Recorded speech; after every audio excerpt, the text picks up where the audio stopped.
In the circumstances, I've decided therefore to talk to the media here at Serena.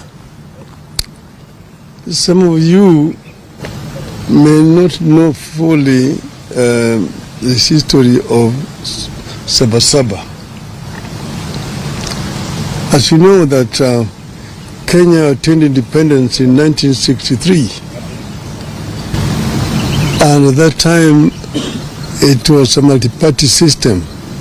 There are three political parties: KANU, KADU, and then APP. But after a very short period of time, those two other opposition political parties, because KANU had won the elections and formed the government, and the two other parties were in the opposition, they were folded up and joined KANU. And KANU remained the only political party. However, in 1966, an opposition party was formed called the Kenya People's Union.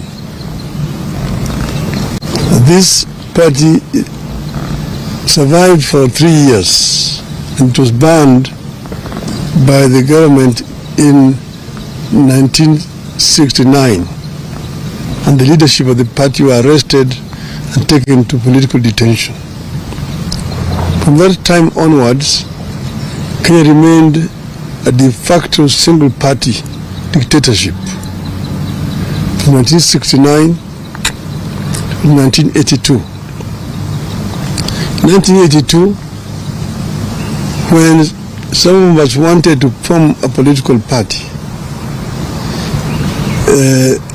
the regime then went to Parliament and introduced a law to make the country a single party,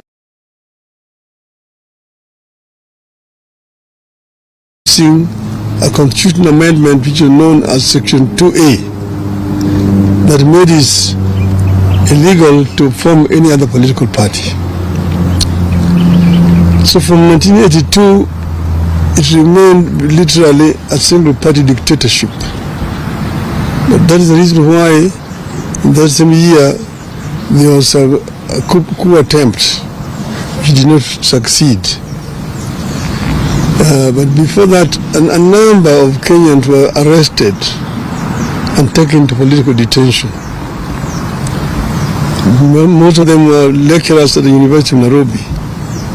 Mukarunganga, people like Professor Katama Mukangi, Professor Willy Mutunga, Dr. Professor Yugi Akongo, quite a number of university lecturers were arrested and detained, and the others, Koigo Amwere, George Anyona, were taken to political detention. So this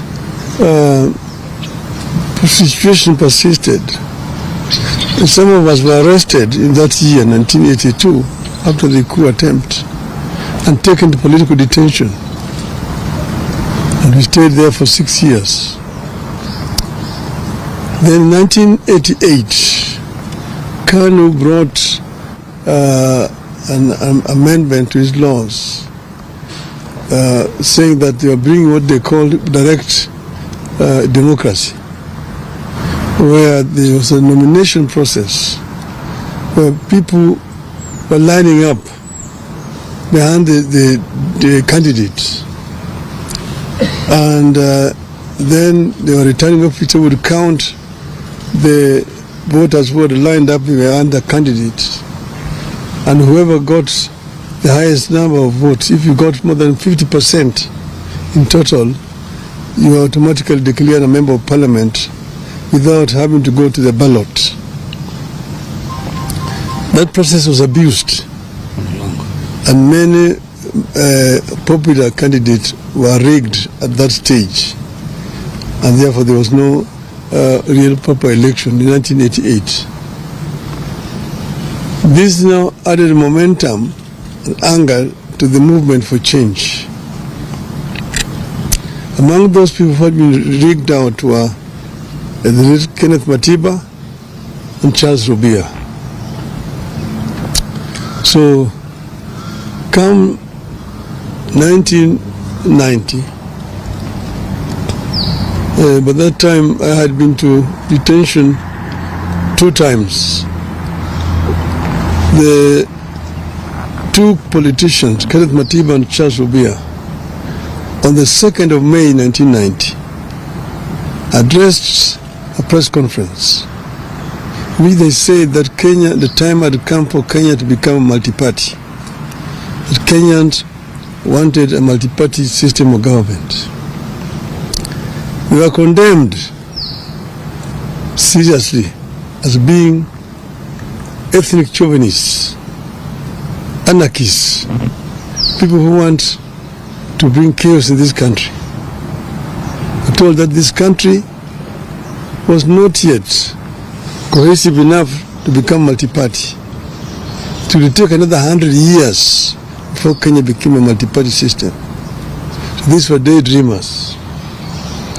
So the kind of machinery at that time set off now to demonize the 2 members of parliament, the 2 former members of parliament.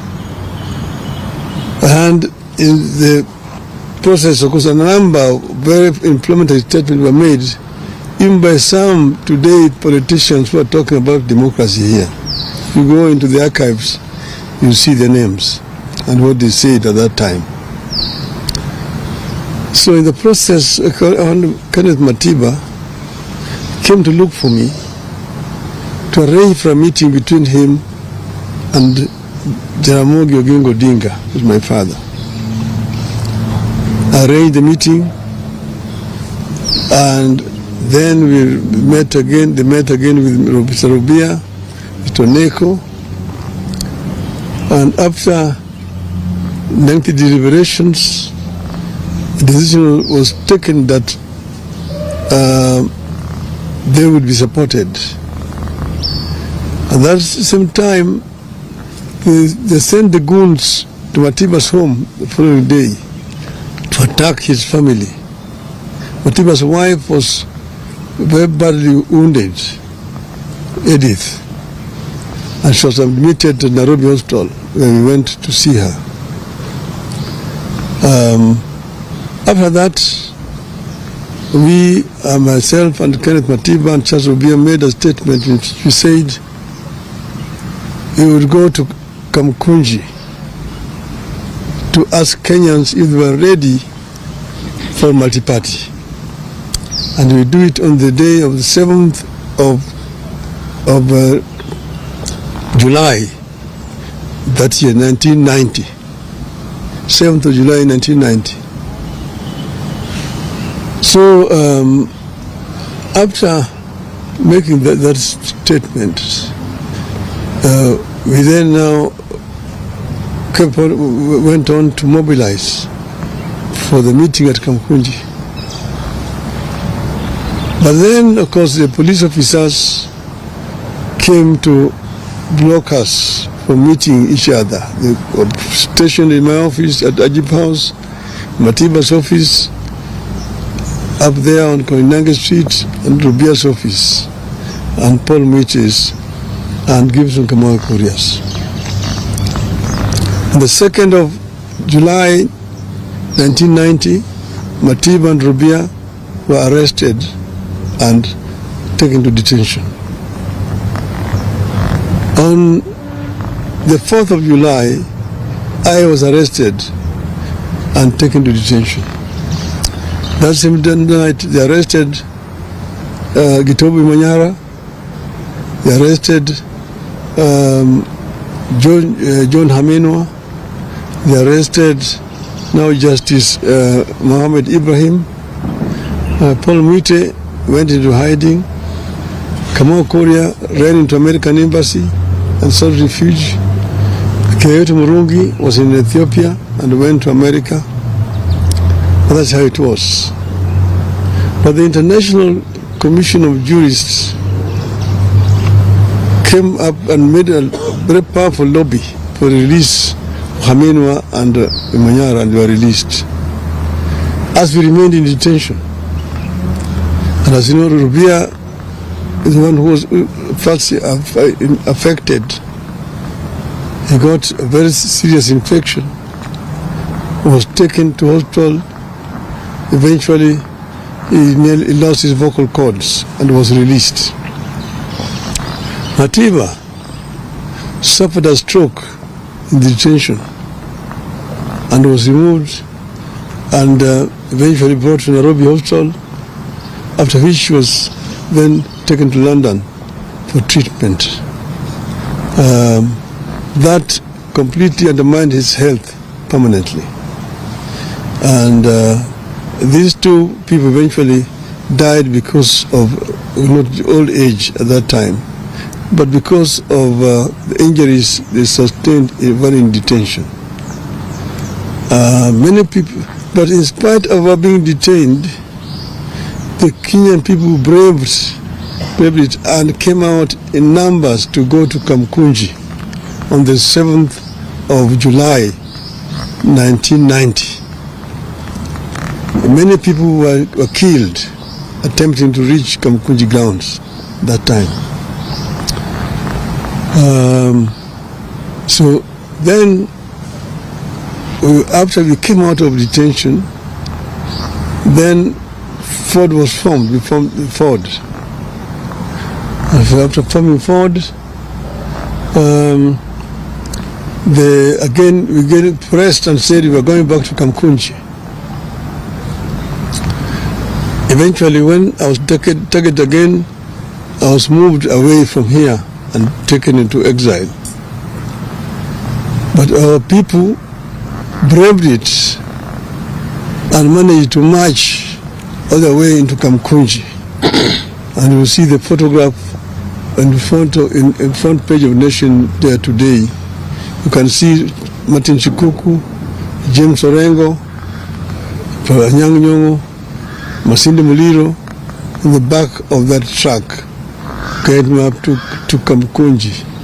That was not on Saba Saba, that was on the 16th of November 1991.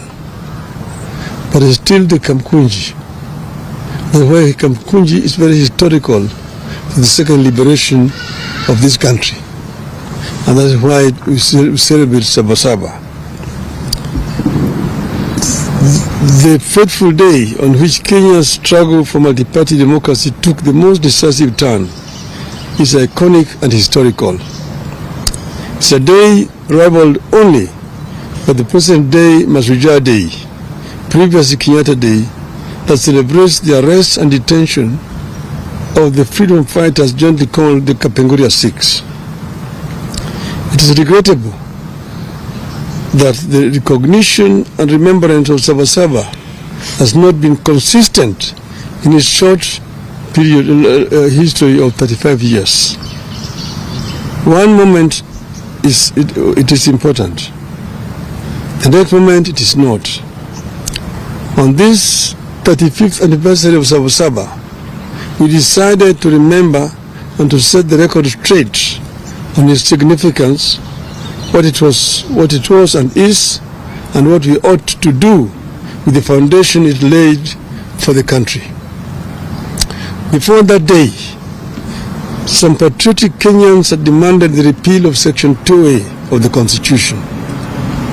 A number of people, including Kenneth Matiba, Raila Odinga, Mohamed Ibrahim, Toby Manyara, John Haminwa, and Charles Rubia, among others, were arrested and detained. It is quite unfortunate that some of the people we were fighting then and who sanctioned those arrests are trying to hide behind Saba Saba to advance their political fortunes. Some of them are alive today and now are masquerading as liberators. On the fateful day, July 7th, 1990, thousands of Kenyans tried to gather at the historic Kamukunji grounds to take stock of the past, the state of the nation, and chart a path of freedom forward. We decided that Saba Saba would be a march for political freedom and liberty, freedom of association, freedom of movement, freedom of expression, and a new democratic constitution founded on multipartyism. Kenyans wanted a fulfillment of the Kenyan dream, which was eradication of poverty, ignorance, disease, and good governance. That clarity of mission is what made Saba Saba different from all other confrontations with the Moi-Kanu one-party state. Saba Saba, therefore, was and still is about the sacred and historic grounds of Kamukunji. It was not and is not just another routine street protest in Nairobi or any other town. At Kamukunji is where they held the last KAU, Kenya Africa Union meeting in 1952. It is where Kanu's first rally was also held. It was also where the first Ford meeting was held after registration. Saba Saba had a singular purpose: to the repeal of Section 2A of the Constitution and allow multi-party democracy in Kenya. Saba Saba had clear and known national conveners: Kenneth Matiba, Charles Robia, and yours truly, Raila Odinga. It was what gave birth to a bigger and powerful forum for the restoration of democracy, Ford. Ford had a known nationally inclusive leadership: Jaramogi Oginga Odinga, Philip Gachoka, Ahmed Bamariz, Salim Damwe, Asinde Muliro, George Ndenge, Kenneth Matida, Charles Robia, among others. Saba Saba was inclusive, democratic, and intergenerational. The old, the young, people in and out of the government, professionals, academics, trade unionists, civil society, women groups, and religious groups. All of them found their voice in what it stood for: a people's struggle for good governance, freedom, and equal opportunity for all. It was not one group against the entire nation. It was not community against that community, or of this age against that age. The movement stood for a peaceful and constitutional change of guard. That is the reason it focused singularly on amendment and later on the overhaul of the Constitution. These features are what made Saba Saba succeed. A year after the march, on December 2nd, 1991, President Moi capitulated. Section 2A of the Constitution was removed. Multipartyism was reinstated. We achieved our core aim, which was to return Kenya to multipartyism. Today, we have more parties than one could imagine then. That single amendment paved the way for the complete overhaul of the Constitution and the birth in 2010 of a new Constitution that came with provisions for fundamental freedoms and liberties that our citizens enjoy today. It is clear that many of the ideals espoused by the dreamers behind Saba Saba have become part of the national aspiration. We are a better nation because Saba Saba happened.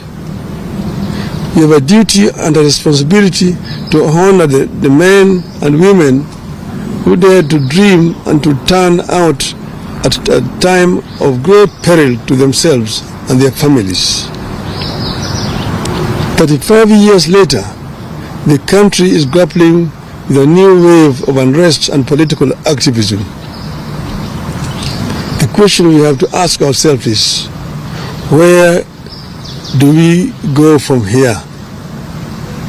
Do we embrace chaos or a coming together of minds and the country? As a living architect of the events leading to the Saba Saba, I choose a coming together of minds and the country in the interest of the country. I long fought for its progress, stability, and prosperity. The most important struggle taking shape in our country today is the struggle for good governance, economic opportunity, and equality. The biggest challenge facing Kenya today and into the foreseeable future is how to expand economic opportunity and lift particularly young Kenyans out of poverty, exclusion, and unemployment. Kenyans are yearning for programs and leaders that prioritize economic inclusivity, social justice, and political freedom. There is no doubt that the country is yearning for legislation that makes our institutions more responsive, programs that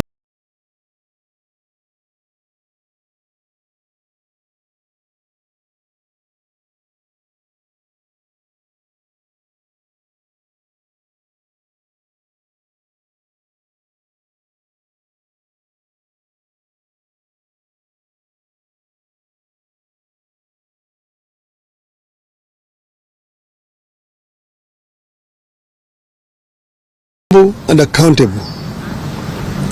What is to be done? What is to be done? I propose an inclusive, intergenerational, national conclave to hear our people across all divides and come up with irreducible reforms and changes necessary to take the country forward. I propose that the country urgently returns to the agenda of comprehensive police reforms, focusing on enhancing accountability, transparency, and improving the police to people relationship. Your rogue police force that shoots people with impunity. And this is a force that we inherited from the colonialists. It has not been reformed to become a people's defender, a people's servant. I propose that the conclave I envisage comes up with better and sustainable ways for addressing transparency, accountability, and impunity, especially with regard to corruption, and ensuring that leaders are held accountable for their actions. I propose that the forum comes up with a comprehensive and sustainable strategy for addressing youth unemployment and expansion of opportunities for youth in the formal and informal sectors. Such a national conclave must have clear terms of reference and be populated and helmed by the most serious and sober minds in our nation. The proceeds of the national dialogue be subjected to a referendum. I rest my case. Thank you. Long live Kenya. Do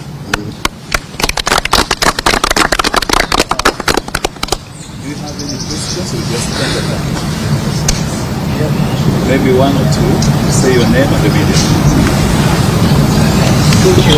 My name is Duncan Remember. I work with the entity. You have touched on issues of urgent looking at police reforms because they've gone back to the old days.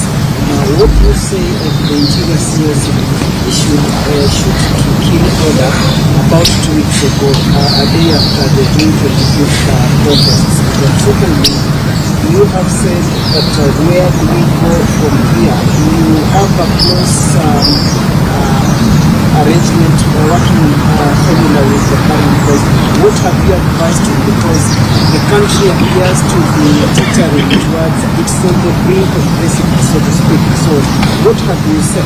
What have you advised the president? Because it appears the country is being turned into a police state, or what you can say it is teetering towards the failed state. I've talked for a long time about police reforms.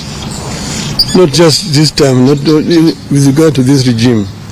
In the regime before it, even one before that other regime, I've said that, we inherited a colonial police force. And as you know, the colonial system, colonialism, was meant to rule the natives. It was not a people-friendly government. So what should have happened was to democratize this police force, reform it so that it becomes a service, not a force. It is not enough to just change the words. That is from a force to a service. You must take measures to ensure that it's really a service, not a force. And this has not happened in our country. I've given examples of where it has happened. For example, in Tanzania.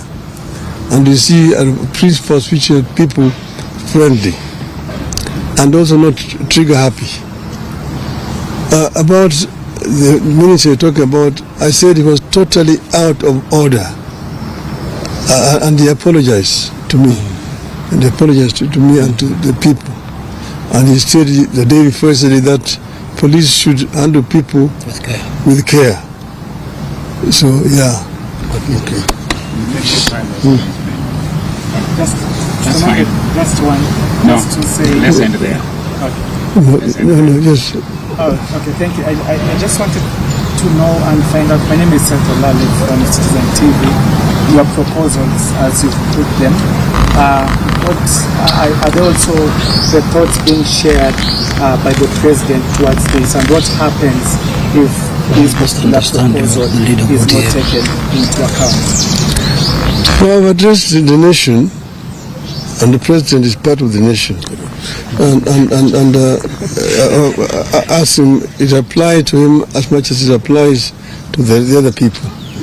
So I'm not partisan in any way. This is a proposal that is coming to me and from my party also, the ODM. This is our stand as a party. Okay. Thank you.